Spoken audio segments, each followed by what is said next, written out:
Eu agradeço a todos os expositores, assim, realmente é extremamente frustrante ficar aqui falando, faltam 5 minutos, faltam 2 minutos, não sei o quê, porque cada um devia falar 1 hora no mínimo, né?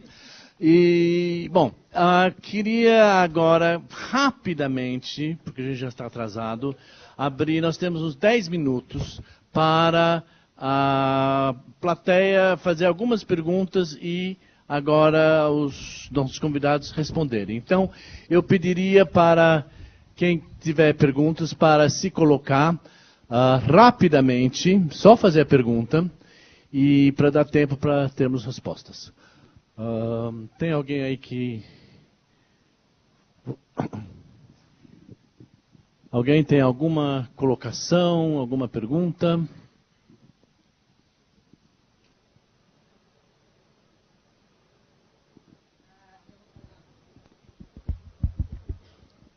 Por favor, falem o seu nome e se apresentem rapidamente.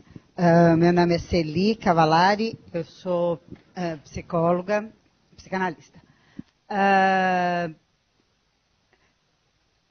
Queria saber a opinião da mesa sobre este fenômeno que foi uma flexibilização na lei e o aumento do número de prisões por conta...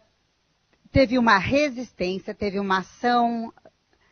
Tem um fenômeno que se dá aí no aumento de prisões, que eu acho que tem que pensar do ponto de vista simbólico, o que é que isto significa?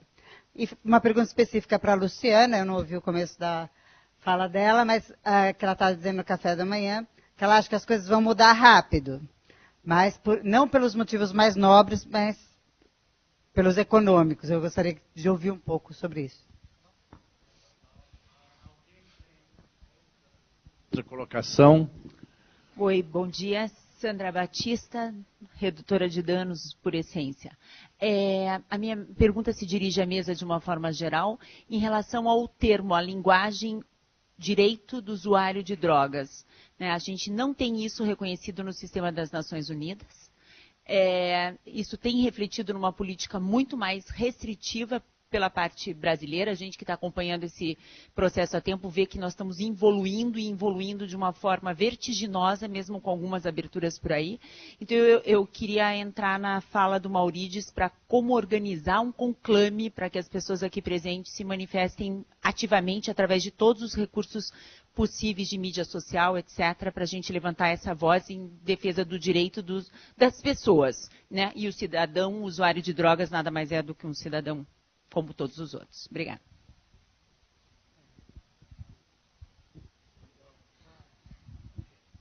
Ali. Obrigada.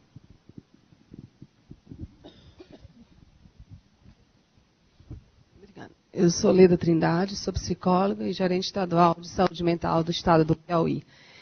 Doutor Maurides, você falou com relação às comunidades terapêuticas, ao financiamento. O que é que você acha dessa questão do financiamento do SENAD com relação a algumas diretrizes que eu acho meio que leve quando repassa R$1.000 por usuário, e aí o Ministério da Saúde faz diretrizes mais severas, mais duras para a gente cumprir, e a SENAD libera praticamente tudo, e levando em conta que o recurso é público.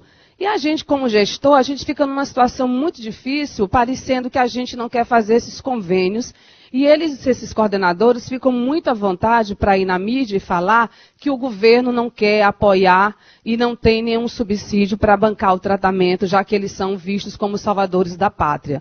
Então, como é que você vê isso e o que é que você acha que a gente deve fazer? Porque tem hora que a gente fica totalmente desesperado, levando em conta um recurso público e que tem que ser prestado conta. Mais alguma última pergunta?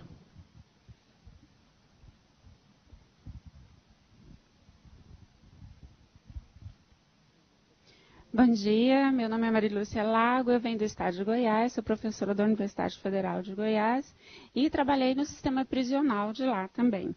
E eu gostaria de fazer uma pergunta para a mesa, se vocês têm algum conhecimento de pesquisas realizadas com a questão do uso de drogas dentro de presídios.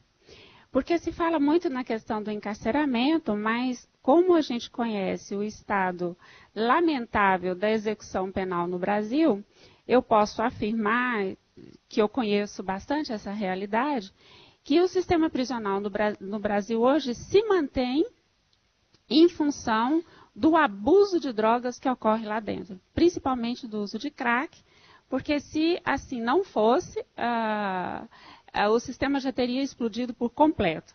É a maneira que os diretores de presídios fazem para deixar a coisa correr tranquila, é a entrada facilitada e abusiva de crack dentro do presídio. Muito obrigado. Eu agora passarei para a mesa responder. Vamos começar assim, os últimos serão os primeiros, da esquerda para a direita. Ok. Alô, câmbio?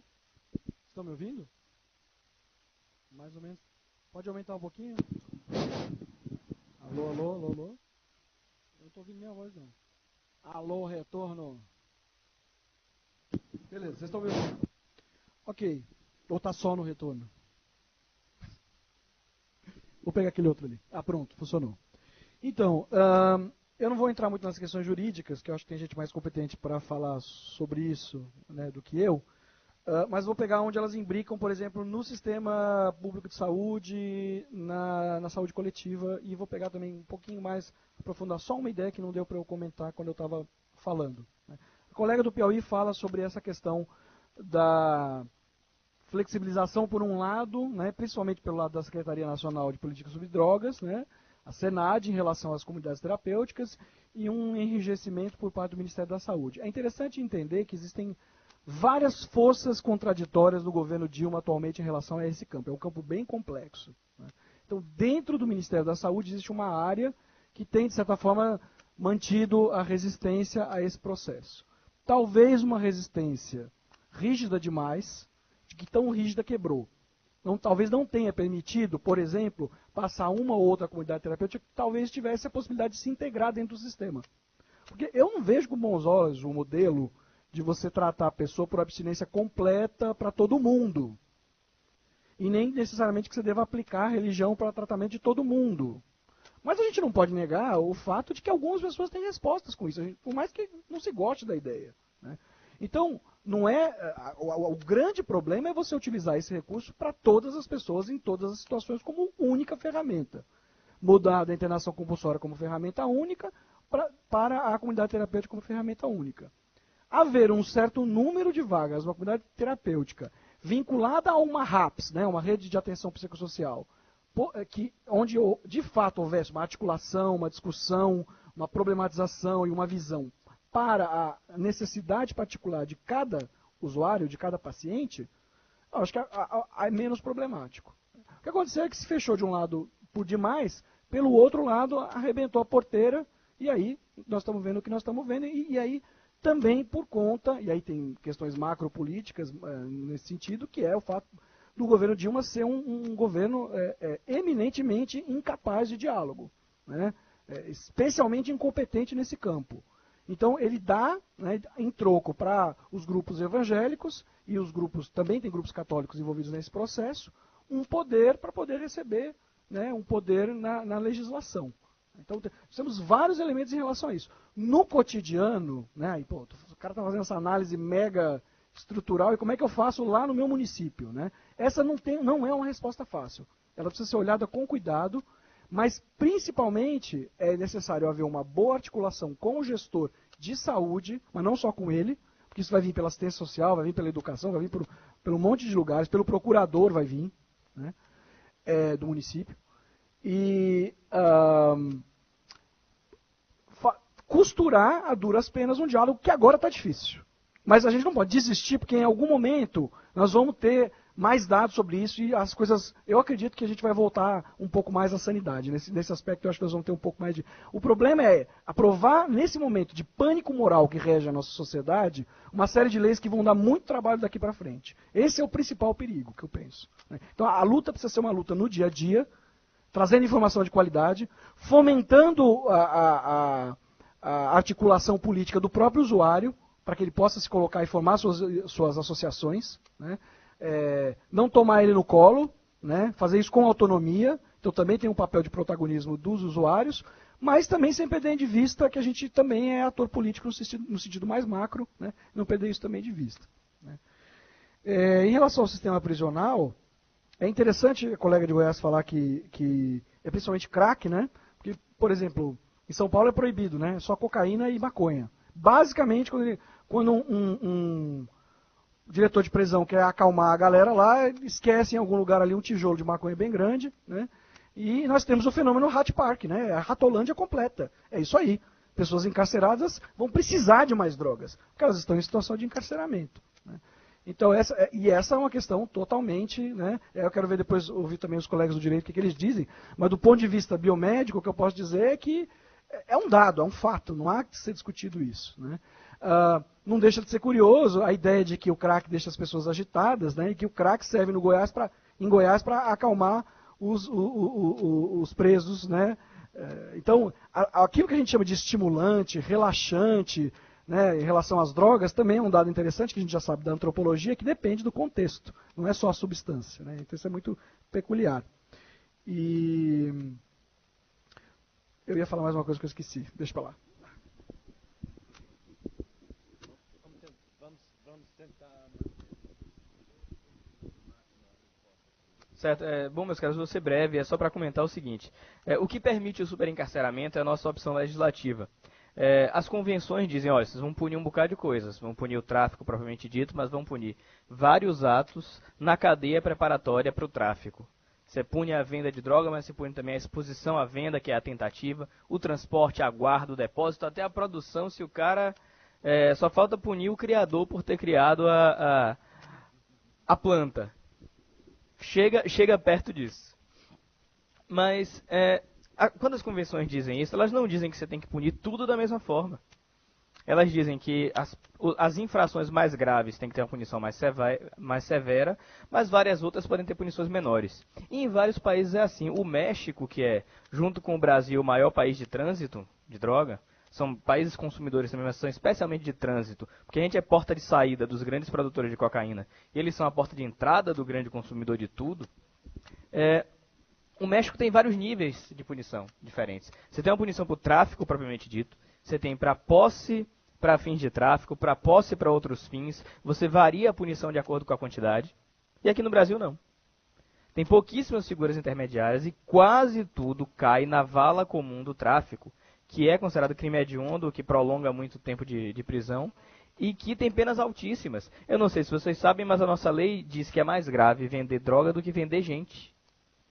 O tráfico de drogas tem a pena maior do que o tráfico violento de pessoas. O tráfico de drogas tem a pena maior do que o trabalho escravo. Então, é mais racional do ponto de vista do autor de um crime vender gente do que vender droga, porque a pena é menor para vender gente. E aí você permite que um usuário seja abarcado por isso. Por quê? Porque os 5 comportamentos, Luciana disse bem, usar droga em si não é crime no Brasil. Crime é portar, transportar, guardar, ter em depósito ou adquirir a droga para fim de uso. E como é que você... e tem alguma forma de você usar sem fazer isso? Claro, vocês são da saúde pública, sabem até melhor do que eu. Por exemplo, uma droga injetável pode ser ministrada por um terceiro. Só para ficar nesse exemplo. Mas esses mesmos comportamentos do usuário, que adquire, guarda e transporta, estão incriminados no tráfico também. E sem nenhuma distinção de natureza mais objetiva. Sem nenhuma cláusula de barreira de quantidade. Que vários outros países também estabelecem. E daí veio o grande encarceramento. Por isso que eu digo, a política de exclusão do usuário, gente, não é a internação, não. É a prisão. Por exemplo, aqui em Salvador, a única Cracolândia, salvo engano, importante que a gente tem é a da Baixa dos Sapateiros. E as classes abastadas de Salvador viraram as costas de tal modo para o centro antigo que ela incomoda menos que a do Rio de São Paulo. Todo mundo em São Paulo ainda passa pela luz e vê. A do Rio eu não sei onde é. Então, por isso que está mais focado o debate lá. Sobre o sistema prisional, eu não conheço pesquisa. Mas aqui na Bahia, o padrão de uso mais comum, me corrijam, pelo que eu ouvi dos relatos de presos que eu defendi, é do pitilho, ou pit, que é o mesclado de maconha com crack. E eu tenho um testemunho primário de atender muitos presos com o polegar queimado, né, indicando esse uso persistente da substância e o uso descuidado da substância também, uso problemático. Mas, bom, o nosso problema é esse de opção legislativa. E quando você fala em mexer de qualquer forma na legislação para botar essas cláusulas de barreira, vem o nosso deputado com um saco de giz dizendo aqui a quantidade de consumo. Mas eu preciso fazer um comentário antes de encerrar. O projeto de Osmar Terra é pavoroso mesmo. Mas tinha uma coisa boa. Daniel, você tá maluco? Vai dizer que o projeto de Osmar Terra, na sua redação original, tinha uma coisa boa? Tinha. Qual era? Ele, por mais que seja ultra, mega, hiper, reaça, ele era um cabo coerente. Então, uma das propostas dele era de restrição à propaganda do álcool, com a qual eu concordo completamente. Mas isso a bancada da cachaça não deixou ficar. Bom, é isso. Muito obrigado. Luciana, você...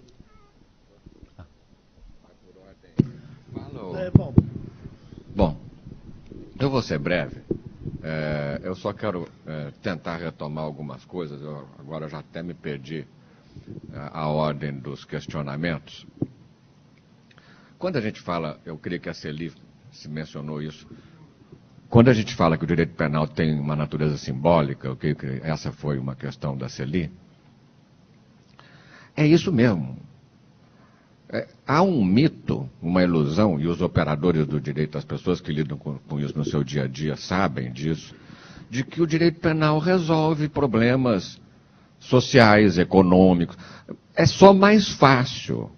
Quando a gente fala que o direito penal é simbólico, porque é mais fácil, é muito legal publicitariamente, com propósitos eleitoreiros, eu não vou falar políticos, com propósitos eleitoreiros, o cidadão ir para a tribuna e falar, eu vou dobrar as penas, né, dos pedófilos. Ora, pedofilia nem é uma categoria criminal, isso não existe como crime. Pedofilia é uma categoria psicológica, não tem crime de pedofilia. Tem crime de estupro, tem crime de atentado violento ao pudor. Então, fala inclusive bobagem, fala-se muita bobagem. Só que isso é bacana, isso é bom para o público, esse é discurso para o público. Por isso que o direito penal acaba se tornando simbólico. E depois não vai resolver o problema, né? Eu digo, as pessoas falam, pô, Maurício, você também, né? Eu sou totalmente antiproibicionista. Eu não tenho a menor, hoje, depois de muitos anos, militando, estudando, profissionalmente, trabalhando, eu não tenho dúvida mais disso, para mim, pessoalmente, né? Sou totalmente contrário à criminalização da produção, distribuição, comércio, uso de qualquer substância. Substância é coisa. Substância é coisa. Coisa, o que categoriza é a nossa relação com a coisa. É isso que vai fazer a coisa ser boa ou ser ruim. É a maneira pela qual eu me relaciono com essa coisa. E aí vai entrar uma multiplicidade de fatores culturais, políticos, enfim. Mas aí a questão é assim, mas como é que nós vamos controlar? Como é que nós vamos controlar? Mas nós estamos controlando. Ponha a mão na consciência. Quando eu criminalizo, quando eu proíbo, eu nego a existência da coisa. Proibição é negar a coisa. Eu falo isso é vetado. Não se fala mais nisso e ponto. Se você falar disso, você vai preso. Tanto que não se podia debater esse tema. A Marcha da Maconha que pôs esse debate na rua, aqui a militância de novo, é isso que eu estou dizendo, a militância da pessoa que usa drogas. Ele é protagonista da mudança também. Né? Ela pôs esse debate na rua e o Supremo Tribunal teve que ir lá chegar e falar, não, gente, isso é próprio da democracia, calma. Nós estamos construindo uma sociedade democrática, a ideia é essa. Né? Então, nós não estamos, quando você veda, quando você proíbe, você está jogando para a clandestinidade. Você está jogando para o submundo aquele debate, aquela coisa e tudo que está ligado a ele. Eu estou jogando contra. E eu estou impedindo a própria discussão. Né? Então eu não estou controlando coisa nenhuma, nós não estamos controlando nada. Nós nem sabemos o quanto é produzido, para onde vai, o quanto é consumido, o que é, que droga nova, nós não sabemos nada. Nem nós, nem a ONU, nem ninguém. Né? Então controle não é isso. Colocar a luz na coisa, tirar do submundo, tirar da clandestinidade e passar a refletir sobre aquilo, colocando inclusive limitações. Gente, quando eu era moleque, a gente fumava, estava todo mundo fumando aqui. Esse debate aqui, já ia estar um fumacê aqui dentro. Eu ia estar fumando aqui em cima da mesa, ia ter cinzeiro aqui na mesa. A gente entrava em sala de audiência para fazer audiência. A audiência demorava 8 horas, o juiz fumava, o promotor. Só não fumava o pobre do réu, que era o mais angustiado, não podia fumar um cigarrinho. No hospital, o médico, ele te atendia, o pneumologista tirava um cigarro e fumava contigo. Pô, antes do bebê nascer, então, Nossa Senhora, era aquele fumacê, os negros davam charuto. Está criminalizado? O que aconteceu? O que nós fizemos? Nós simplesmente legalizamos, nós temos outros mecanismos de controle mais inteligentes. Aliás, hoje é uma vergonha fumar. É o controle totalmente informal. Neguinho olha para sua cara e fala assim, você fuma? Esse controle social, a pessoa fica com vergonha. Eu tenho vergonha de falar que eu sou tabagista, sou fumante, oh meu Deus. Mas era lindo, gente. Eu juro que era bonito, era glamuroso. O Clark Gable, gente, pelo amor de Deus, eu me lembro. Para ser homem tinha que fumar. Para ser mulher tinha que ter piteira. Né? Pô. E assim que era vendido, depois demonstrou-se tudo, que isso foi a grande falácia. Isso é um absurdo. E como é que foi? Como nós chegamos nesse estágio? Com conhecimento, com a divulgação, com educação e com também medidas de cunho meramente administrativo. Não pode fumar aqui dentro, pronto, acabou. Uai. O que tem? Vai fumar lá fora. Né? Enfim, nós aprendemos a controlar essa substância. Tá da maneira ideal? Não, que nem falou o Nicori. Não tem que ter publicidade dessas coisas. Foi a única coisa que prestava exatamente como ele disse da lei do Trevas, eles tiraram. Então é isso, quer dizer, com relação à gestão, isso é um drama mesmo. Isso é um drama mesmo. Agora, a única coisa aqui, eu quero só falar um ponto aqui. Embora a lei do Trevas já tenha sido dada uma amenizada no PL 37 e a internação de fato agora é em um hospital de base, o fato é que criou-se um sistema junto com as comunidades, porque elas vão trabalhar naquela ideia de casa de acolhimento. Elas estão falando que elas são assistência social, elas saíram da saúde, eu não quero mais fazer aquilo. Então elas se desobrigaram de estar cumprindo as exigências da Anvisa, porque agora elas estão no SUAS, segundo a concepção deles, e vão continuar tendo os recursos carreados para um sistema paralelo e vão continuar fazendo o que estão fazendo, porque eles não vão simplesmente fazer acolhimento. Né? Agora, não sou contra a existência desse dispositivo. Ele tem que se adequar, ele tem que estar articulado na rede de atenção. Creio que era isso agora. Já passei muito tempo da minha fala. Bom, eu também vou falar muito rápido, porque eu sei que já temos um convidado aqui na mesa em seguida. Na verdade, há duas questões que eu queria destacar aqui. Uma é a questão dos direitos dos usuários em relação aos documentos internacionais. Eu acho que esse é um campo também que a gente tem que batalhar. Argumentos e documentos e tratados e normas nós já temos. Eu procuro construir dentro do discurso jurídico, e eu acho que essa é uma tarefa até que o jurídico pode ajudar a militância. Eu me vejo um pouco nessa, a militante jurista, mas também que constrói esse discurso. E na ONU também está tendo um trabalho muito interessante, que é você pegar os documentos da área de saúde e confrontar com os documentos da área de droga.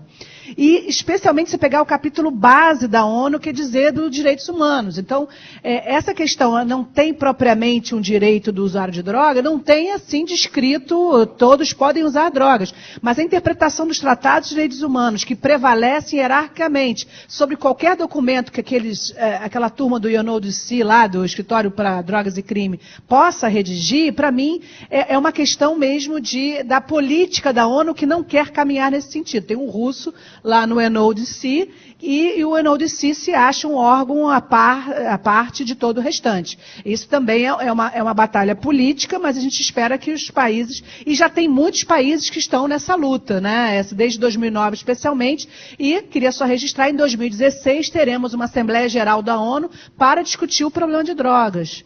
Ou seja, é possível que mude, é possível que também não mude? Também. Há grande chance de que nada mude. Mas se a gente também não apostar nossas fichas em várias frentes, né? E se a gente acha que a situação no Brasil é complicada, no Camboja, na Rússia, é pior ainda. A redução de danos lá é crime previsto em lei. As pessoas são presas ainda, né? Enfim, então o mundo também tem uma situação bastante complicada. Então, eu acho que temos documentos, temos lei para isso, tanto interna como internacional. Agora nos cabe fazer essa lei ser aplicada. E felizmente aqui no Brasil eu acho que a gente vai ter um momento muito importante, vou ter tempo de falar isso, que é do Supremo Tribunal Federal, que vai julgar a inconstitucionalidade do crime de posse de drogas para uso pessoal, que pode gerar um efeito bem interessante, pelo menos do ponto de vista simbólico.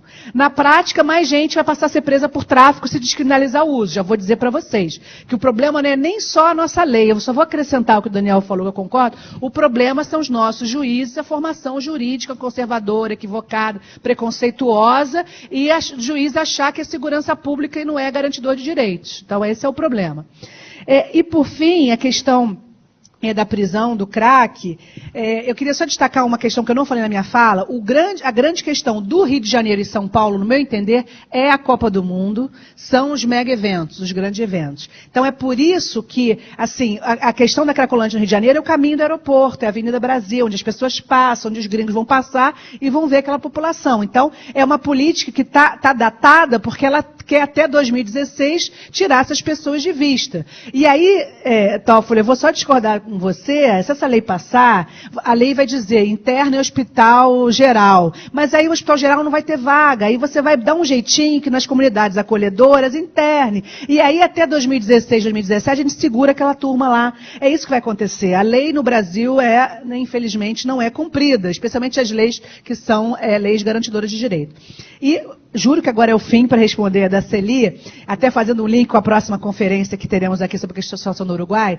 Eu acho que vai mudar a política de drogas no mundo os Estados Unidos, seus interesses capitalistas. Money makes the world go around. É isso que vai acontecer. Então, o que vai acontecer, eu estive no Colorado, vim 2 dias que eu cheguei do Colorado nos Estados Unidos, eles não só já autorizam a maconha medicinal, como eles agora legalizaram o uso recreativo em Washington e no Colorado a partir de janeiro de 2014. New Year's Eve, que eles falam, né? Então, isso virou um negócio. E, infelizmente, sendo um negócio, vai ser o dinheiro que talvez faça mexer isso. O que dá uma grande responsabilidade também para a saúde pública, como lidar com essa questão. Eu, particularmente, então, acho que o nosso desafio agora, enquanto militância, enquanto todo mundo que está aí pensando e refletindo sobre esse tema, é trabalhar para pressionar pelas alternativas, para a gente sair dessa lógica prisional. Mas a gente também não pode deixar de ter em mente que essa lógica capitalista também, quando lida com a substância como um objeto a ser consumido, pode trazer também graves problemas. Por isso que eu acho que a experiência do Uruguai, né, nosso próxima palestra vai falar sobre isso, eu acho que a experiência do Uruguai é que a gente deve estudar muito a fundo, assim como as próprias discussões hoje a partir dos usos terapêuticos da cannabis e de outras substâncias, que eu acho que são as formas da gente avançar com mais rapidez. Mas aí, Toffoli, eu não sei também se eu estou muito pouco crédula, aquele cifrão ali no político a política brasileira ainda é essa. Não é para a gente perder a esperança, né? Mas é a gente saber que é por aí que vai. Se isso virar um negócio, a lei vai mudar. se isso não virar um negócio, se o negócio continuar sendo a prisão, e aí eu concluo com a questão do crack, a questão que a prisão é um negócio. Quem financia a Carta Capital dessa semana está falando. É o fornecimento de quentinha para preso. E nós temos as parcerias privadas que cada vez mais vão fazer a prisão ser lucrativa para o mercado. Então, com essa lógica, qualquer que seja a lei que se adote, é a questão do capital. Agora, a questão do crack nas prisões perpassa por o incentivo à redução de danos e a convicção dos próprios e a admissão pública dos diretores de presídio que há consumo de drogas. O problema é que essa negativa. Eles acham que confessar isso é confessar um crime e, portanto, é uma realidade que oficialmente não se fala. Depois, o secretário da Senad deve estar aqui no encerramento, alguém poderia perguntar para ele, eu perguntei da última vez, me disseram que a Senad está promovendo uma pesquisa sobre o consumo de drogas no interior dos presídios. Isso já seria um grande passo, que é o reconhecimento oficial que há esse uso. Porque, por enquanto, é uma coisa que está ali, né, assim, escondida, alguém fala e tal. Agora, no Rio de Janeiro, o que me disseram é que o crack, durante muito tempo, foi proibido de entrar. Não só nas cenas de uso, como também nos presídios. Mas que o grande calmante é a cannabis. Então, talvez São Paulo, que você está falando de Goiás, essa questão do crack tenha avançado. No Rio de Janeiro, as notícias que eu tenho é que eles tentam impedir ao máximo essa entrada de crack. Agora, um bom termômetro para pesquisar isso é pegar os processos judiciais por mulheres, especialmente, que estão entrando, sendo presas na revista, entrando com drogas dos presídios. Esse talvez possa ser o primeiro dado a ser levantado para problematizar e fazer com que as autoridades se obriguem a trabalhar com esse tema, que realmente... E aí a questão não é, ninguém vai impedir o consumo, mas tem que fazer redução de danos dentro do presídio.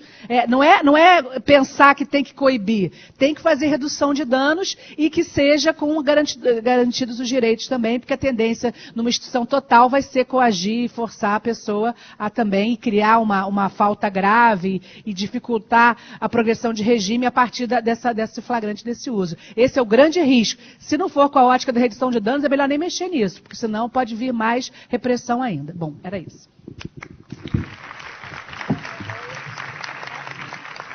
Bom, agradeço muito as colocações. Nós vamos abrir caminho para a próxima palestra que todos estamos aguardando.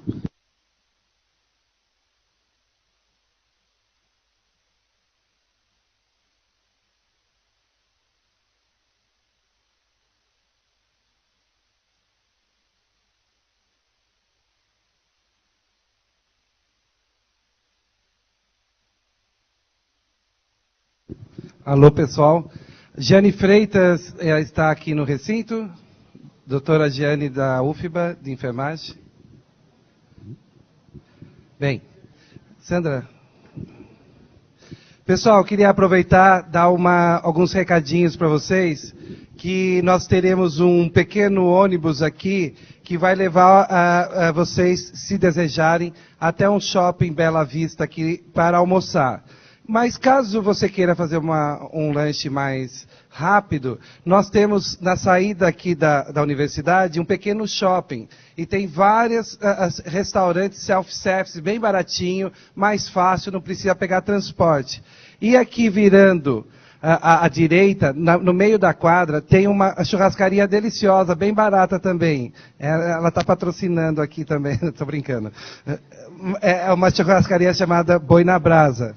Então, vocês têm várias opções, inclusive as cantinas da universidade. Uma aqui na frente e outra lá no Departamento de Educação. Você tem várias cantinas que tem self-service também. Tá? Para conseguir chegar aqui no horário das 8 horas, em qualquer lugar onde você esteja, você tem que sair pontualmente 15 para 7. Você virá em 35 minutos.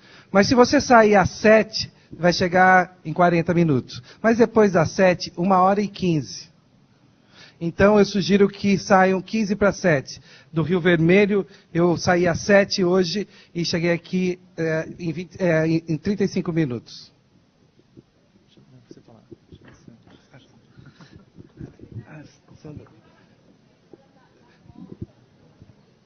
Pessoal, o retorno hoje, nós teremos um trabalho intenso, Então, o retorno vai ser aproximadamente às 7h30, 8 horas. Nós vamos ter também a Assembleia da Abrande, que não pôde ser mudada porque foi convocada formalmente. Então, gostaríamos de convidá-los a se filiarem à Abrande, a engrossarem o caldo, e vir conhecer a nossa conversa interna como associados e diretoria. Fica aqui. Bom dia, pessoal. Só para reforçar a fala do Fernandes, quem quiser se associar à Abrande, aqui na entrada tem um local para fazer a associação, tá? Então é importante, como eu falei ontem na abertura, que realmente a gente consiga fortalecer a Abrande, né? Principalmente aqui no Nordeste. Então, quem quiser se filiar, está disponível para fazer isso. E também quem já é filiado, mas a situação não está certa nesse ano, né, a parte financeira, também pode acertar. Porque hoje na Assembleia nós vamos eleger a nova diretoria. Então é fundamental que as pessoas, né, possam vir na Assembleia, e para participar da Assembleia tem que estar, né, acertado aqui o ano de 2003. Ok? Então vamos passar para a próxima mesa. Mais uma questãozinha, a questão da programação. Na página 9, está lá, na sexta-feira, está 31, está errado, é dia 1º de novembro, graças a Deus. Então, corrijam aí, pessoal. Vocês perceberam que tem o ISBN na capa. Esse é o ISBN dos seus anais. A gente vai colocar, assim, dos seus resumos e também dos textos que nós vamos recolher dos palestrantes até dia 15. E vamos colocar uma versão online desses trabalhos. Então, no seu Lattes, você já pode referenciar o seu resumo com esse ISBN, que está na capa e todo mundo que encontrar qualquer errinho, venha falar comigo que eu vou corrigir e vai ficar uma versão mais que perfeita na internet. Sandra, por favor.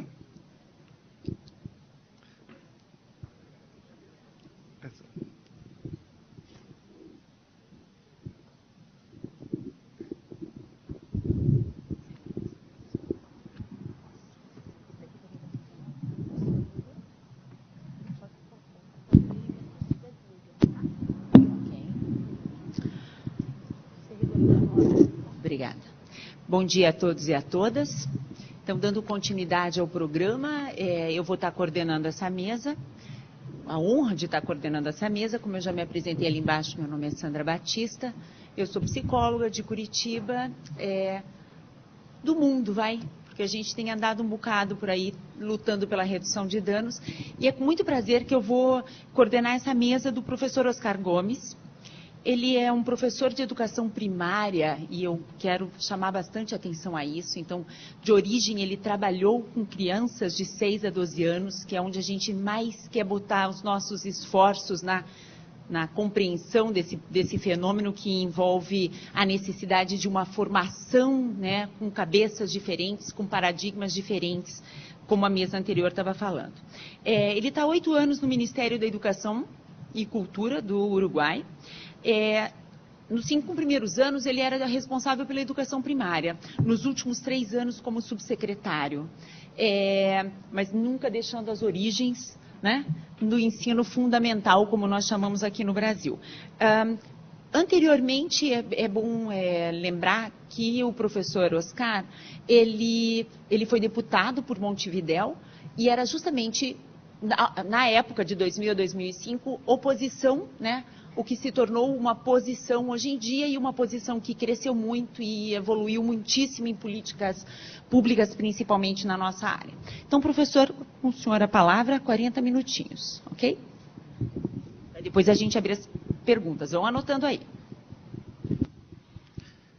No falo portugués.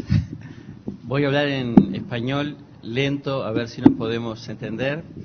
Es bueno que si hay alguna palabra en especial que no entiendan el significado, me lo pregunten de inmediato para no quedar sobre un hielo que se va derritiendo. Antes de iniciar esta presentación, creo que es necesario situar desde dónde la vamos a realizar. Lo hacemos desde la Junta Nacional de Drogas, que es un organismo de la Presidencia de la República, que tiene por objeto el abordaje de la demanda y la oferta de las drogas. La integran 9 ministerios: Salud Pública, Educación y Cultura, Desarrollo Social, Trabajo y Seguridad Social, Deportes, Economía y Finanzas, Interior, Defensa y Relaciones Exteriores. Lo que voy a transmitir, por lo tanto, a este evento es en representación de la Junta Nacional de Drogas y del Gobierno del Uruguay. No podemos analizar la cuestión del uso de drogas en el Uruguay del siglo XXI sin tener en cuenta el momento civilizatorio en que vivimos, la aldea global en que nuestro país está inmerso, momento civilizatorio marcado como nunca antes, otro por el consumo desenfrenado, por la fragilidad del tiempo, por la innovación continua. Entre otros aspectos, este momento civilizatorio, en un momento más que de un largo proceso de más de 500 años de desacralización de la sociedad y la cultura humana, particularmente de Occidente. Haciendo una caricatura, podemos asegurar que en la sociedad global, hasta ayer, hasta el año 2008, hasta la quiebra de Lehman Brothers, solo quedaba como sagrado el mercado. Hoy, la sacralidad del mismo está más que en duda. En lo que hace a la temática del uso de drogas, el tabaco quizás nos pueda dar la imagen más clara de este proceso de desacralización de una sustancia, proceso que va desde aquellos usos rituales relatados por conquistadores del siglo XV al uso masivo por las sociedades consumistas del siglo XX. En el siglo XXI vivimos una sociedad de objetos, de consumo de objetos, de productos cosificados, incluso de consumo de relaciones personales cosificadas. Es una sociedad que promueve la instantaneidad, en la que todo vale solo por un momento.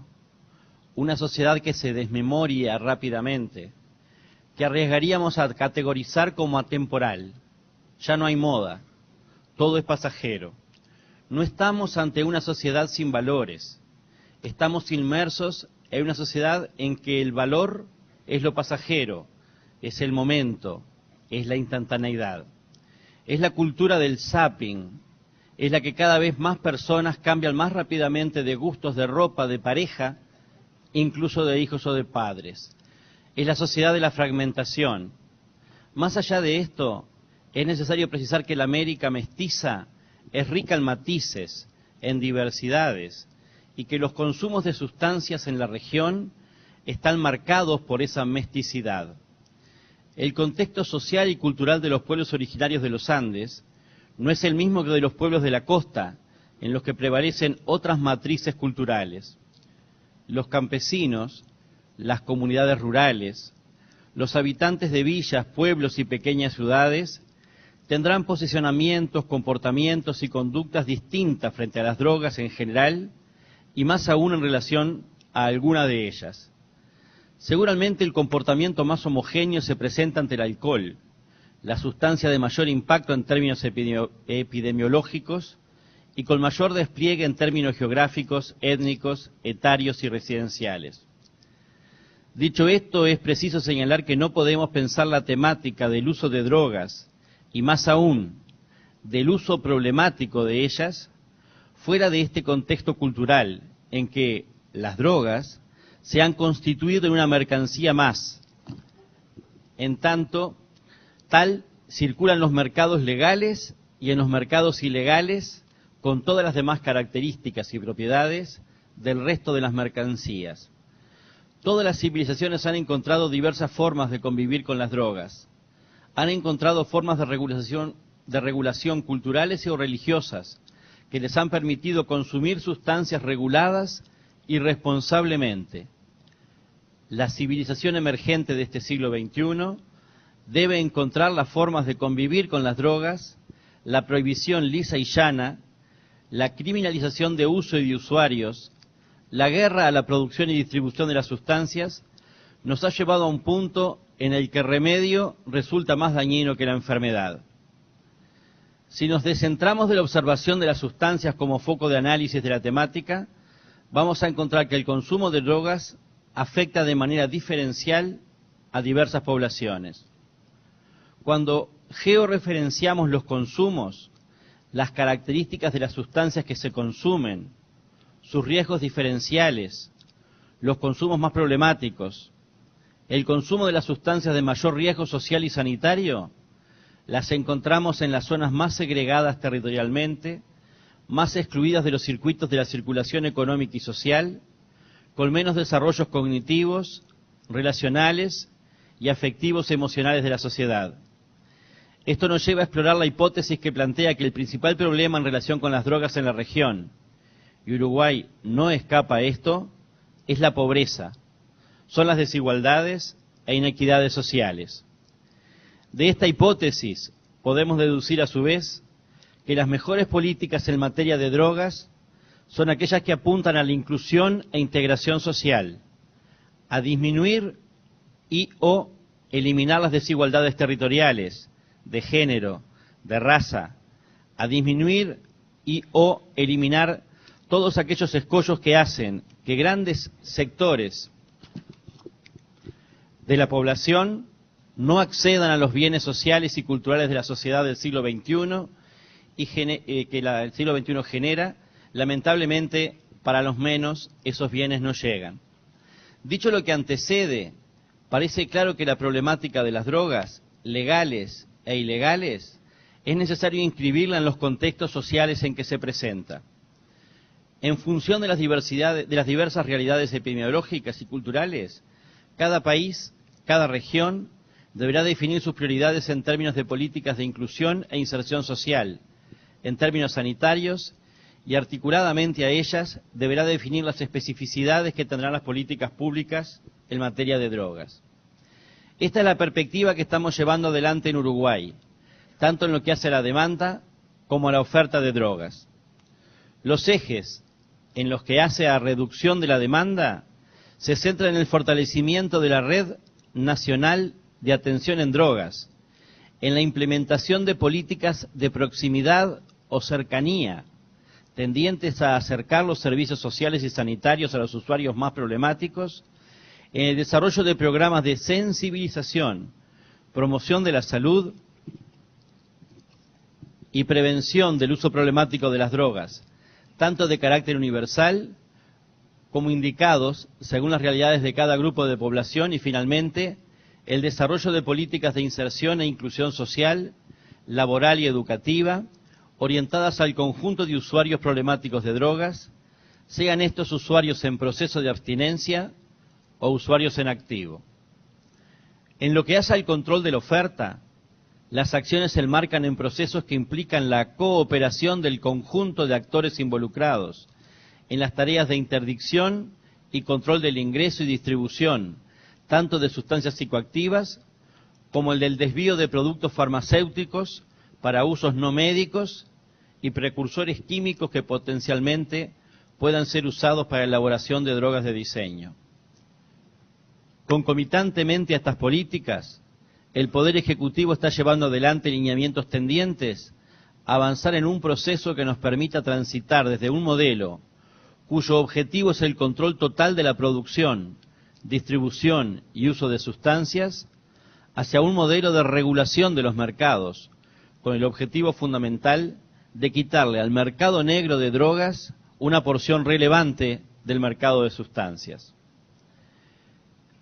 Ya entrada la segunda década del siglo XXI, los desafíos para la elaboración de una política pública en materia de drogas pasan por, primero, poner en la agenda del debate público la discusión del modelo que ha marcado las políticas de drogas en los últimos 100 años y particularmente en los últimos 20 o 30 años, en los que la idea peregrina de la guerra a las drogas se ha generalizado en todo el orbe, generando un debate laico, democrático y basado en la evidencia. Segundo, tener en cuenta que entre el 90 y el 95% de los usuarios problemáticos de drogas no tienen en su horizonte, ni cercano ni lejano, su involucramiento en ningún proceso de atención o tratamiento de su problemática.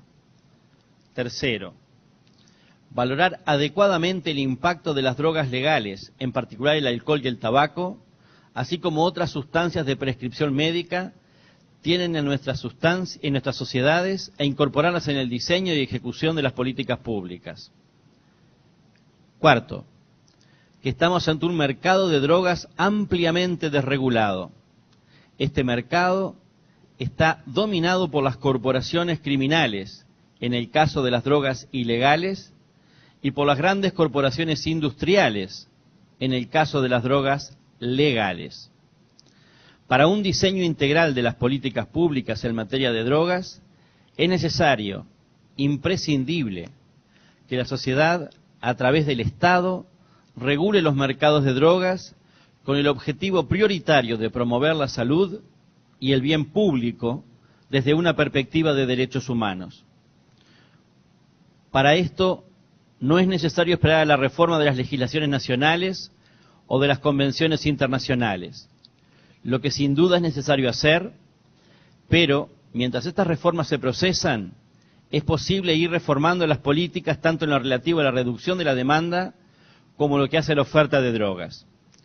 En materia de salud, hoy podemos impulsar políticas centradas en el acceso universal de los usuarios de drogas a las redes sociosanitarias que nuestras sociedades han desarrollado, más allá que sean o no usuarios en activo. Los abordajes de base comunitaria, con un amplio desarrollo en diversos países de América Latina, son una respuesta humana, respetuosa, ética, a los problemas de los usos problemáticos de drogas de los sectores más vulnerables de nuestra sociedad. Estos abordajes de bajo umbral y baja exigencia deben ser complementados con prestaciones específicas para aquellos usuarios que en el marco de su desarrollo personal descubren que deben adquirir otros recursos, otras habilidades cognitivas, emocionales y relacionales para poder superar las problemáticas en que se encuentren. Es necesario, por tanto, avanzar en el desarrollo de políticas criminales que incorporen el criterio de proporcionalidad de la pena con la ofensa, la infracción o el delito cometido. Ustedes habrán observado que los compañeros del panel preopinante habían señalado el crecimiento exponencial de los presos, muchas veces porque no existe un criterio universal para los jueces de decir cuánto es la sustancia de uso personal o cuánto es la sustancia para tráfico. En Uruguay, por ejemplo, algunos jueces condenan a 2 a 8 años de penitenciaría a usuarios que son encontrados con 7 gramos de maconia, de cannabis, de marihuana. Y algunos otros jueces liberan a portadores de 50 gramos.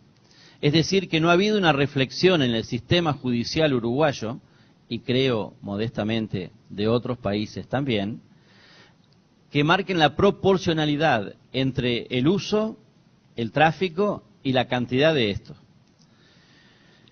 Resumiendo, y mientras avanzamos en la implementación de políticas de integración e inclusión social, mientras avanzamos hacia sociedades con mayores índices de cohesión social, debemos ir debatiendo y construyendo otros modelos de control del uso de las drogas, basado en modelos de regulación de mercados, centrados en política de salud, desde la perspectiva de derechos humanos. Esto es el planteo general, pero yo fui invitado para hablar específicamente del programa de regulación del mercado de la marihuana.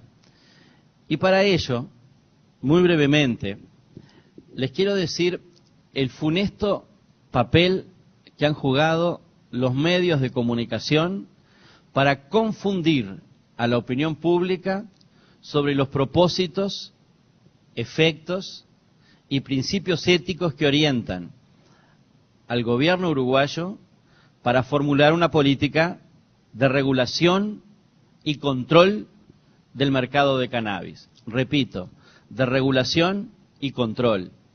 Porque si ustedes ven los diarios o la televisión uruguaya, encontrarán frases como: se promoverá el consumo de cannabis, se legalizará el consumo de la marihuana, el Uruguay liberaliza el consumo de drogas. Podría seguir enumerando infinidad de citas, titulares de prensa, comentarios de radio, que están formando una opinión pública que hace una caricatura de la estrategia que elabora con múltiples aportes la Junta Nacional de Drogas. Algunos apuntes para enmarcar el tema con mayor amplitud deben precisar elementos históricos, conceptuales y de oportunidad. Acerca de la historia. Nuestro país tiene una larga historia en materia de regulación del mercado de las drogas. El alcohol, el tabaco y los medicamentos psicoactivos tienen normativas regulatorias que van desde la prohibición de la venta a menores de 18 años a la venta controlada por prescripción médica. Desde el lugar donde se puede vender, venta solo en farmacias, dicen algunos medicamentos, pasando por intensas campañas educativas y su inclusión en los programas de la educación formal y pública. También hemos explorado el desestímulo al consumo a través de instrumentos fiscales, impuestos específicos a determinadas drogas legales como el alcohol y otras formas de regulación. Estamos tan acostumbrados a estos marcos normativos que muchos no son conscientes de su existencia. Parecen verdades inmutables, divinas, y no accionar responsable del Estado. Este conjunto de políticas ha atacado poderosos intereses económicos que incluso llevan a que nuestro país se vea sometido hoy a un juicio de la poderosa transnacional Philip Morris por su política antitabaco que inhibe la promoción, la propaganda, la divulgación del producto. Los tres partidos políticos que han tenido la responsabilidad de conducir el poder ejecutivo después de la dictadura en Uruguay han desarrollado acciones represivas para el tráfico de drogas, consideradas hasta hoy ilegales, con distintos indicadores de éxito, y yo digo, con su contracara de fracasos. La evidencia demuestra que más allá de la aplicación consecuente del paradigma conocido como de guerra a las drogas, los niveles de consumo se mantienen en aumento y la edad de inicio señala niveles de precocidad cada vez mayores. Cuando en algunos países se puso en práctica las conocidas épocas de ley seca, no solo no bajaron los niveles de consumo, sino que se reservó el mercado para el crimen organizado. Los niveles de pureza del destilado de alcohol fueron en descenso y la salud de la población se puso en riesgo. La violencia fue el escenario de fondo, y yo creo que lo único que hoy nos han dejado esas épocas son algunas películas para amenizar las tardes de esos gángsters. En el Uruguay no está penalizado el consumo de drogas ilegales. Esto es un avance con respecto a muchísimos países de América Latina. El consumo, reitero, no es ilegal, pero desde el mismo momento en que se despenalizó el consumo, quedó establecida la contradicción con la venta de sustancias psicoactivas no reguladas. De todas formas, en un proceso de adecuación legal, la despenalización del consumo es un punto de base no despreciable. Otro elemento a tener en cuenta en la formulación correcta de los contenidos de la Estrategia Nacional de la Junta de Drogas es la clasificación de las drogas por sus características de toxicidad, grado de aditividad y daños colaterales. Así como genéricamente una piedra, una faca, un rifle, la bomba atómica pueden ser consideradas armas, el nivel de letalidad de cada una de ellas es diferente. De la misma manera, el cannabis, la cocaína, la pasta base de cocaína, crack, le dicen ustedes, el éxtasis, el LSD, pueden ser catalogadas genéricamente como drogas, pero es innegable las diferencias y las consecuencias que tiene su consumo. Decir que se legalizarán las drogas forman parte de la caricatura, en el mejor de los casos, de lo que la Junta de Drogas plantea. Se trata de separar los mercados de drogas y regular el mercado de cannabis. Casi el 80% del volumen de drogas consumido en nuestro país lo ocupa el cannabis. Unos datos estadísticos que no viene mal dejar claro antes de continuar la lectura de la ponencia. El Uruguay es un país muy chico, su población es menor que la población de Bahía. Somos 3.300.000 habitantes. No tenemos montañas, no tenemos selvas. Por lo tanto, es fácil hacer controles absolutamente de todo lo que se produce. En el Uruguay, por ejemplo, el Instituto Nacional de Semillas es el que le da a los productores el trigo, la soja, el maíz. No hay forma de tener semillas que no sean certificadas y controladas.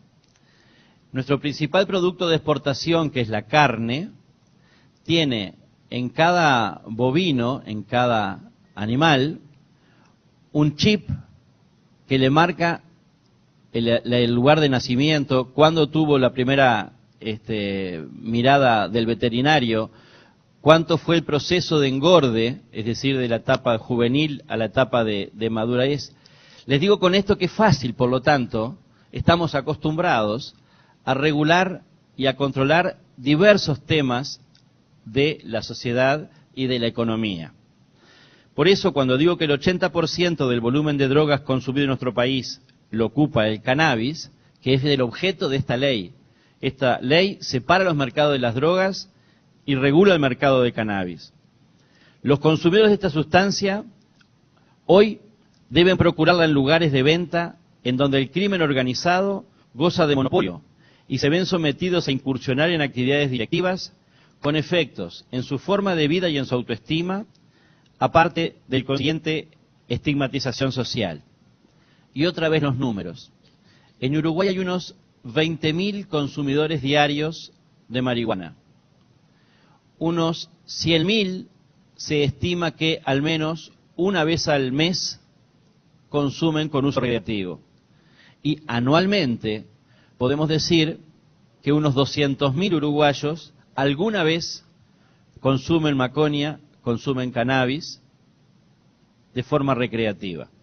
Esto es menos del 8% de la población, al menos una vez al año, consume con fines recreativos. Y el casco duro del uso problemático no es más de 10.000 usuarios, de esos 20.000 que hacen uso diario. El actual proyecto de regulación del mercado del cannabis claramente establece en su artículo primero que se declara de interés general las acciones tendientes a proteger, promover y mejorar la salud pública de la población mediante una política orientada a minimizar los riesgos y reducir los daños del uso del cannabis, que promueva la debida información, educación y prevención sobre las consecuencias y efectos perjudiciales vinculados a dicho consumo cuando éste es problemático. Minimizar riesgos y reducir daños. Prevenir consecuencias y efectos perjudiciales. Vale la pena la reiteración. Para ello, regulación y control, como lo venimos haciendo con medicamentos psicoactivos o con el tabaco. Y espero, como miembro del Poder Ejecutivo, que con mejor resultado de lo que estamos haciendo en el alcohol, que es la droga que tiene más prevalencia, más efectos colaterales, más muertes vinculadas a accidentes de tránsito, más problemas relacionados a la convivencia como es la violencia doméstica. Regular en cuanto a la producción, para prevenir fugas y por seguridad. Solo producir bajo el control del Instituto de Regulación y Control del Cannabis.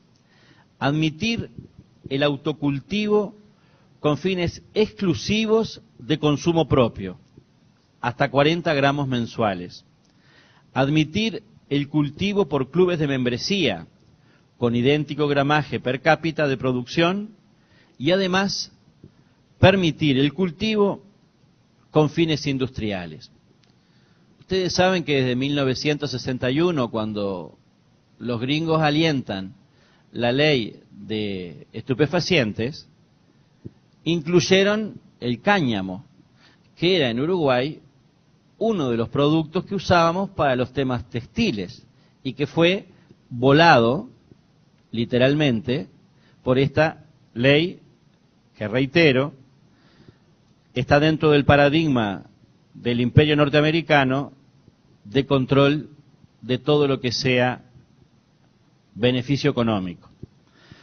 Regular la calidad del producto para evitar la mezcla con impurezas que tengan consecuencias adversas, como en aquella época de la ley de seca ya señalada. Regular el precio del producto para no caer en el mercado negro por exceso o en la promoción del consumo por defecto. Regular los puntos de expendio con licencias al estilo de las farmacias, con capacitación para los recursos humanos afectados a la tarea. Regular los puntos de venta, regular su ubicación, regular los horarios de atención, no puede estar 24 horas abierto como algunos supermercados. Y regular la apariencia, es decir, regular la mercadotecnia, evitando la publicidad, la variedad de presentaciones y variedades de nombres del producto para evitar la competencia. Regular la accesibilidad, controlando la edad del consumidor y los efectos ocasionales sobre su salud. Aprender de la experiencia internacional, registrando aciertos y errores. Por ejemplo, de lo hecho por Holanda, perfeccionar que la venta sea solo para residentes, evitando el turismo de drogas. Y por último, yo quería hablar de la oportunidad del proyecto. Desde el año 2005, el Uruguay ha comenzado a profundizar la integralidad de sus políticas sociales. Se han diseñado políticas universales de promoción de derechos, como la universalización de un monto de dinero a las familias por hijo que estudia, conocido como asignación familiar. Tenemos desde el año 2008 un sistema nacional integrado de salud, en donde todos los uruguayos tienen derecho al acceso a la salud, sea esta prestada por lo público o prestada por mutualismo privado.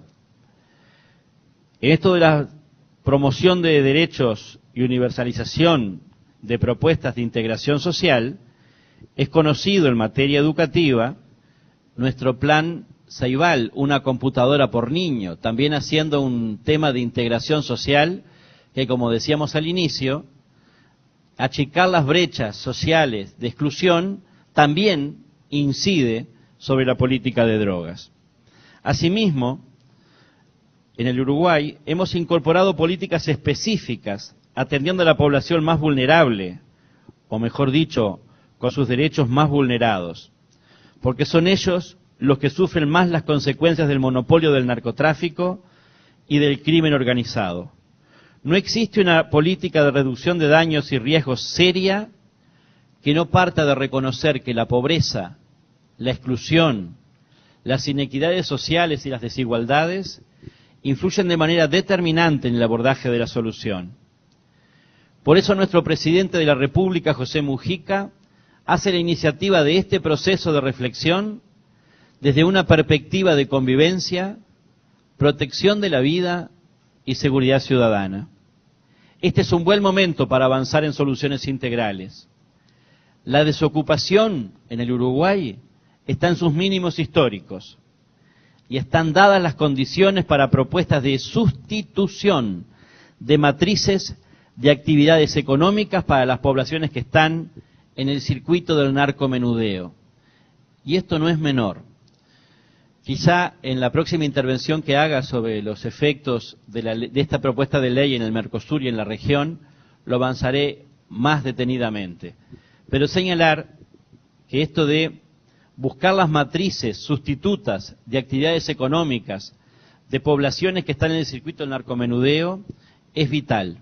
A veces, las mejores intenciones de algunos sectores políticos de luchar por la liberación de su país cae por no tener contemplado la actividad sustitutiva de esas matrices económicas de las sociedades que están en el narcomenudeo, plegándose a él. Podríamos señalar algunos ejemplos colombianos, por ejemplo, en donde no fue posible aquella idea libertaria y se cayó al no sustituir el riesgo de la población que está afectada a veces a la producción de hojas de coca, por ejemplo. Y entonces el proteger a esa población que podía ser de alguna manera su apoyo logístico, terminó favoreciendo el circuito del narcotráfico. Por eso decimos en Uruguay, hoy, con esta desocupación en mínimos históricos, están dadas las condiciones para proponer sustitución de matrices de actividades económicas para esas poblaciones que hoy están afectadas al narcomenudeo. La estabilidad de nuestra macroeconomía no tiene en el horizonte inmediato riesgos de recesos agudos.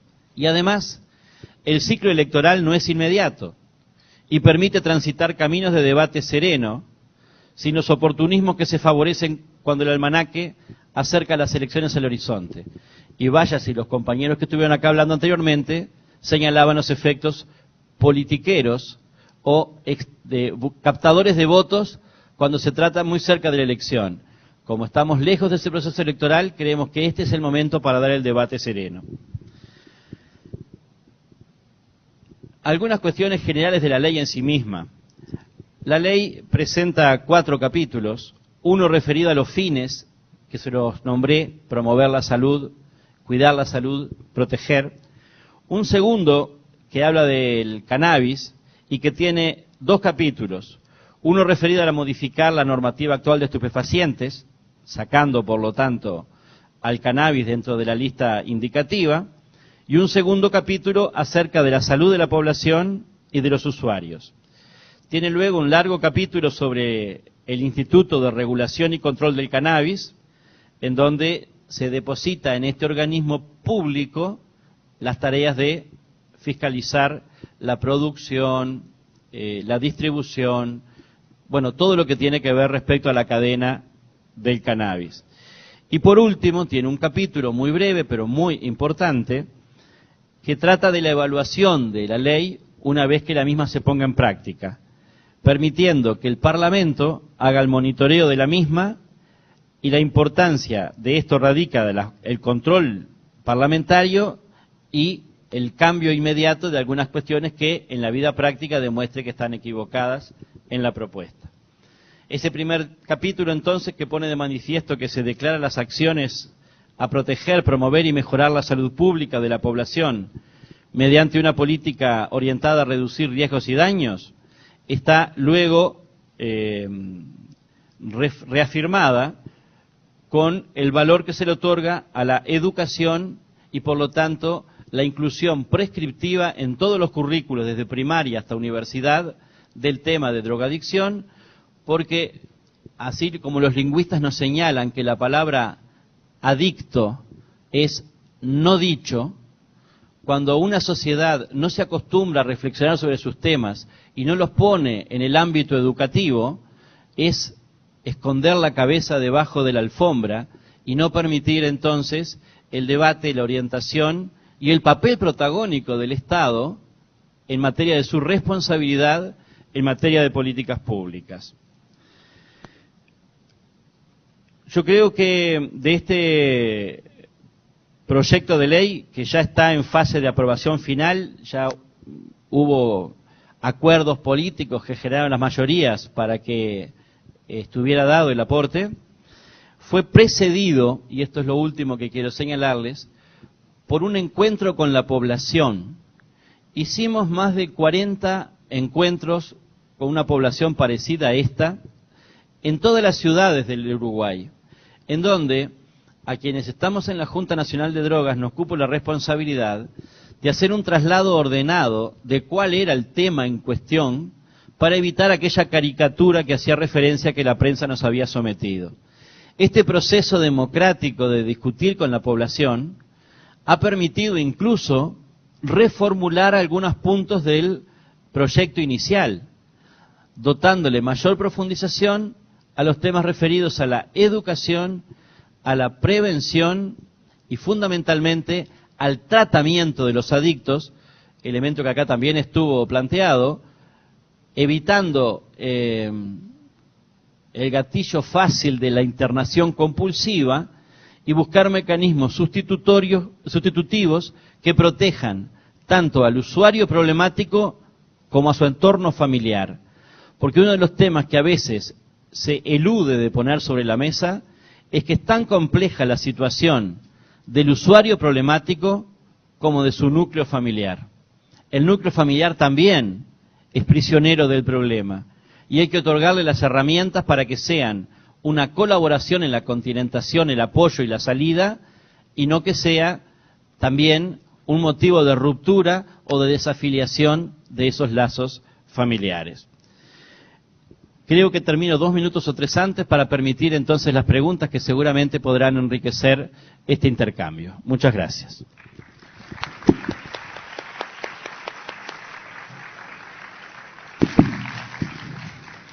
Muchas gracias. 5 minutos. Ganhamos. Bom, acho que como todos vocês estamos encantadas com a fala aqui, eu quero ressaltar alguns pontos. Primeiro, a expressão momento civilizatório. Eu acho que a gente tem que pensar nisso, momento civilizatório. Realmente nós não temos sido civilizados em muitas coisas.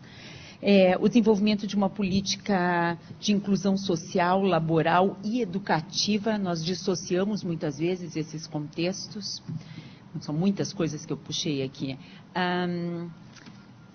A questão de estruturar uma política de inclusão, que também é trabalhar a política de drogas, né? A grande comparação com o Plano Colômbia, Plano Paraguai, ou seja, o que fazer com os camponeses, com as pessoas que estão envolvidas no processo de plantio e de produção em fins, muitas vezes sustentando suas famílias, e fica uma questão em relação ao controle da idade do consumidor, né? Nós temos, em relação ao álcool, uma proibição de venda a menores de 18 anos, mas nós não temos proibição de controle de ingesta. Então eu fico com essa questão da mesa e abro a plateia e ao plenário para perguntas, por favor. Microfone, microfone, microfone. Levantem bem as mãos e de preferência nome e local de onde está vindo. Podem vir até aqui, a gente é bem... Faz uma filinha. Está faltando som no microfone da plateia. Obrigada, Denise. Bom dia. Meu nome é Denis, eu sou doutorando da Universidade Federal de Juiz de Fora em Ciências Sociais. Eu gostaria de fazer uma pergunta. Eu tive o privilégio de poder assistir a sessão inteira do Parlamento Uruguai, não pessoalmente, mas via internet. Pude assistir toda a sessão naquele dia, começou pela manhã, foi até altas horas da noite, e foi uma experiência muito bonita assistir aquela sessão. Não apenas pelo tema, mas por toda a democracia uruguaia que, a mim, pelo menos, causa inveja, sinceramente. E eu gostaria de perguntar algo, porque no final daquela sessão, um deputado da oposição, cujo nome eu não vou recordar, ele se referiu a uma pesquisa que foi feita poucas semanas antes da votação e que dava conta de que algo em torno de 60% da população uruguaia seria contrário à lei, né? Até foi um momento muito bonito da discussão, inclusive, onde vários deputados lembraram que essa não seria a única vez na história do Uruguai onde o parlamento estaria se antecipando à opinião pública, né? Foi assim com a lei do aborto. Teve um deputado até que falou da legalização do Partido Socialista no início do século. Então, mas, enfim, houve essa pesquisa de opinião que deu conta disso, e aí, no final da votação, um deputado da oposição teria levantado a discussão sobre a realização de um referendo. E aí ele teria dito isso, em situações como essa, aqui no Uruguai, é comum que nós façamos um referendo. Depois eu gostaria de saber em que pé está isso, se isso vai mesmo acontecer, e no caso de, né, se isso vai acontecer, como que... o que vocês estão imaginando, enfim. Gostaria de ouvir um pouco a respeito disso, do referendo. Como prefere? O professor Oscar prefere responder uma a uma, então... Prefiero responder uno a uno para evitar algún olvido. Efectivamente, la discusión parlamentaria tuvo expresión en ese día que usted señaló que se transmitió por televisión, por internet también, pero estuvo antecedido de trabajo en comisión de casi 6 meses. Lo que hacía referencia al diputado Amado de la oposición de que el 60% no estaría de acuerdo con el proyecto de regulación de la marihuana, tiene parte de razón y una parte que no está totalmente ajustada a los modernos mecanismos de medición de la opinión pública. La parte de razón es que en el Uruguay, al no haber habido durante mucho tiempo un debate sobre este tema, todo lo nuevo genera rechazo y por lo tanto, más allá de esos 40 encuentros que hicimos con una población como acá, no es suficiente. Pero por otro lado, la pregunta de la encuesta que hace referencia a Amado decía, ¿usted está de acuerdo con la legalización de la marihuana? Y yo planteé públicamente que la pregunta debería haber sido, ¿usted está de acuerdo con el control y la regulación por parte del Estado del cannabis? Porque son dos cosas distintas, completamente distintas. Por un lado está, si el Estado deja abierto al consumo y al mercado, y otra cosa es que haga un control y regulación. Yo quiero decirle que en el Uruguay no somos productores de marihuana. Toda la que se consume en el Uruguay proviene particularmente de Paraguay. Y cuando decimos de que el IRCA, el Instituto de Control del Cannabis, será quien otorgue las licencias para producir, son 20 hectáreas nada más para el mercado interno nuestro. Nunca pensamos en prepararnos para el exportar. Entonces, el mercado interno con 20 hectáreas, si yo digo que tenemos un chip para cada vaca, controlar 20 hectáreas es factible, es posible, no es algo inalcanzable. Pero creo que es importante señalar de que todavía no hay un estado de opinión mayoritario a favor de la ley. Yo no puedo ocultar esto. Quiero decir que tenemos que, como en tantas cosas, vanguardizar la opinión pública. No hay que tenerle miedo a que el Estado gobierne, porque si cada cosa gobernáramos consultando la opinión pública, para cada hecho concreto, me parece que sería muy lento el proceso. Independientemente de que hemos hecho ese esfuerzo, reitero, de ir al encuentro de las poblaciones para hablar de esto. Por último, señalar que el procedimiento de referéndum es un procedimiento que tiene posibilidades la población de pedirlo. Otra ley muy polémica que se hizo en el Uruguay hace poco tiempo atrás fue la de la interrupción voluntaria del embarazo. Fue sometida a referéndum y obtuvo el 8% de los votos, cuando previamente se aparecía en las encuestas que tenía un 50 y pico % contrario a la ley. Cuando llegó el momento de ponerlo sobre la mesa y se abrió en las urnas, un 8% negó la ley de interrupción voluntaria del embarazo y el 92% restante hizo lo contrario. Por lo tanto, bienvenidos sean los referéndums. Gracias a eso tenemos las empresas públicas en manos del Estado. No hubo neoliberalismo que nos tirara a la privatización de nuestras empresas públicas y por lo tanto sería bueno incluso para permitir un debate mayor que aún no hemos alcanzado por razones propias y también porque la prensa es un poder muy importante y como está monopólicamente en manos de 4 familias, es complicado a veces poder torcer la opinión pública cuando está bombardeada de esa manera. Bom, meu nome é Luiz Emir Lago, eu sou médica psiquiatra. Eu acho interessante, eu queria que fazer primeiro um elogio, porque parece que a iniciativa do Uruguai é uma iniciativa de governo. Mais perto. Acho que mais perto do microfone. Mais perto? Ah, tá. Bom, então assim, é uma iniciativa de governo o que acontece no Uruguai. É o governo tomando uma atitude, né, em função de melhorar a qualidade de vida da população e tudo mais. Isso já é uma regra no Uruguai? Eu fiquei curiosa para saber, porque também no Uruguai a questão do tabaco foi um marco, né? Vocês tiveram lá um grande avanço com a questão do tabaco no Uruguai, com essa toda a política de tabaco que houve lá.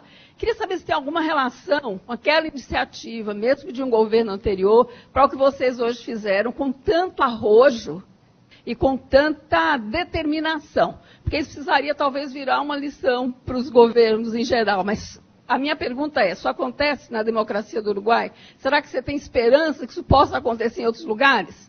Porque quando você está falando de como o parlamento se comporta, e eu comparando com o parlamento brasileiro, que hoje acabou de ser mostrado aí, eu fico muito assim, realmente, eu fico com vontade de ir embora para o Uruguai. No, por favor. Bueno, tiene que ver obviamente la iniciativa del presidente anterior, Tabaré Vázquez, de un combate frontal al tabaquismo, con esto que estamos hablando ahora. Es la misma línea orientada en procura de la salud pública, de la seguridad pública y de la convivencia. Está en la misma eje de orientación. Sin embargo, tiene algunas diferencias. Este proyecto de ley apunta a quitarle al narcotráfico el 80% de sus ganancias. Esto implica además que estamos, nos parece, alentando otras cosas muy buenas, colaterales, al quitarle al narcotráfico esto, que es el lavado de activos, es decir, van a perder parte de su mercado. El lavado de activos viene unido generalmente a la corrupción. Corrupción que no queda fuera de las puertas de los palacios legislativos y que por lo tanto nos parece que también es un elemento de profundización o avance de la democracia el intentar frenar cadenas de corrupción. Entonces, sí, es cierto, el presidente Tabaré Vázquez, el anterior, del mismo partido, orientó la lucha antitabaco fundamentalmente desde un carácter de salud pública. También esta tiene parte que ver con la salud pública, pero amplía su espectro y trata de alentar la disminución de otros peligros que acechan a la sociedad. Y reitero, separar los mercados permite reprimir efectivamente el mercado del crack para evitar lo que llamamos en Uruguay el efecto góndola. En el mismo lugar que hoy el narcotráfico vende cannabis, maconia, vende crack. Es más, a veces saca del mercado la marihuana, saca del mercado la maconia, para provocar fundamentalmente en los más jóvenes la sustitución por políticas aditivas mucho más negativas. Por eso decimos que separar mercados va a permitir incluso que nuestra policía, nuestro Ministerio del Interior, se aboque con más precisión a la represión de esa droga que efectivamente tiene daños al sistema nervioso central inmediatos, no así como la marihuana, que si bien es cierto, tiene sus riesgos, tiene sus daños, es totalmente distinta en esencia, hasta porque una, como es el cannabis, usted lo sabe mejor que yo, el tetrahidrocannabinol necesita que nuestro hígado lo procesa y por lo tanto es mucho más lento el proceso para ese periodo de abstinencia que la pasta base de cocaína, que al tener eliminación renal, obviamente la aditividad es mucho mayor, es decir, hasta en esencia química son distintas.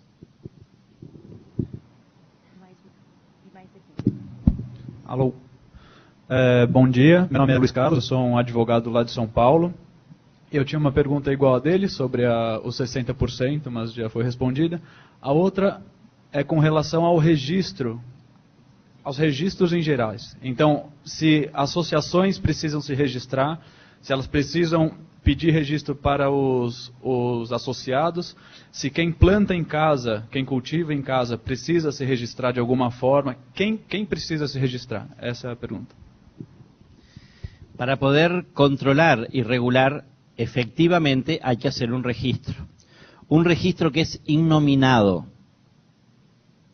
es un registro con código de barras, de manera tal que cuando en la modalidad 1, que es que el usuario compra la maconia, va al punto de venta, una farmacia, y usa como una tarjeta de crédito, en donde cuando llega a los 40 gramos al mes se le interrumpe el crédito. Es innominado, pero tiene la credibilidad de que está asociado a una persona. Segundo tema, el registro para los cultivadores. Sí, porque dice que el autocultivo permite hasta 40 gramos de producción. Por lo tanto, tiene que registrar, y al registrarse admite el control. Admite abrir su casa para que se controle. Y en el caso de los clubes canábicos, también deben registrarse, deben tener un número reducido de miembros.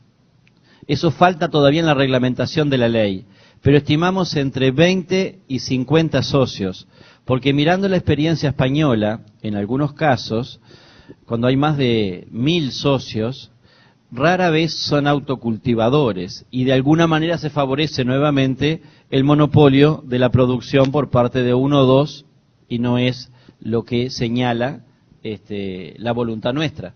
Va a haber registros canábicos de los clubes entonces, falta reglamentar el número, pero va a ser reducido para evitar los problemas que hemos advertido a través de la cooperación de diversas experiencias de otros países que han ido a cooperar con nosotros, particularmente los estados de Colorado y Washington, lo que significa Portugal, España y Holanda, que han colaborado estrechamente con la Junta Nacional de Drogas en sus políticas regulatorias. También algo ha hecho el gobierno de Canadá y, por supuesto, los hermanos latinoamericanos, donde más que nada compartimos angustias de problemas comunes.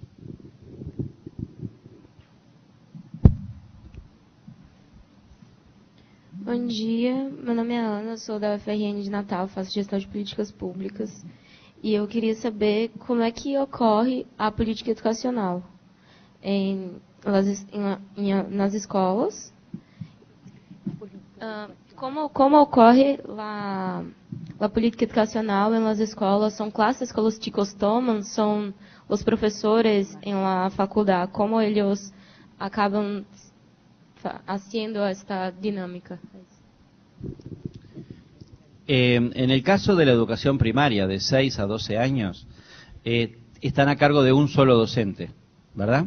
Por lo tanto, los temas de drogas son lo que se llaman ejes transversales. No hay una asignatura que trate sobre eso.